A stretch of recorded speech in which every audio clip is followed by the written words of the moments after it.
എനിക്ക് വേണ്ടി ഒന്നും വാങ്ങിയില്ല. അന്ന് ഇരുന്നോളൂ ഇരുന്നോളൂ ഇരുന്നോളൂ. ചേച്ചി പോകാൻ പോവാണ് ഗൈസ്. ഇന്നൊന്നും എൻ്റെ ബ്ലോഗിൽ അധികം നാൾ കാണത്തില്ല.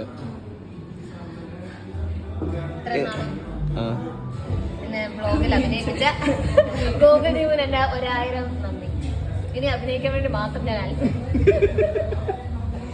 എൻ്റെ ഫുഡ് ഞാൻ തൊട്ടു പോലും ഇല്ല. അതിനു മുമ്പ് കഥം ആ ഉണ്ട്. മൂക്ക് കൊള്ളാം. എന്തോ എല്ലാരും ഭയങ്കര ഹൈപ്പ് കൊടുക്കുന്നു. പിന്നൊക്കെ കാരണം എന്റെ കാശ് മൊത്തം അടിച്ചാണ്. ഇപ്പൊ പറയണത് ഇൻസഫിഷ്യന്റ് ബാലൻസ് വേണമല്ലോ. കറങ്ങി വരുന്ന മുതലാളി രണ്ടു വാക്ക് പറയാവോ? സ്വന്തമായിട്ട് ബംഗാളിയൊക്കെ